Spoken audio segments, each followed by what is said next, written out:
大家好，我是陈顺天医师。那之前有谈过一些慢性咳嗽，那有句俗话说“医心无两以上，口气怎样聊”，所以我们今天就谈谈慢性咳嗽、久咳不愈的一些真相。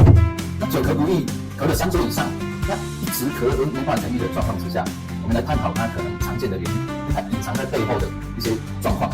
久咳不愈的原因有几个，第一个是跟感染相关的，之前我们谈过慢性鼻炎啊、慢性痘炎等等。那第二个跟我把它定为皮肤的脏空气有关的，比如抽烟、二手烟、空污等等。那第三种是跟过敏相关的，有过敏体质的人可能它是造成过敏性鼻炎啊。那如果在气管的话就是气喘。另外一个跟肠胃相关的就是胃食道逆流，就在久咳里面也是很常见，甚至排到第2位。那另外有些药物也会造成，就一些高血压的用药，然后有些 COPD，就是所谓的慢性阻塞性肺气病的人也很容易久咳不愈，包括慢性支气管炎跟肺气肿等。那这些状况都是它可能的潜在原因。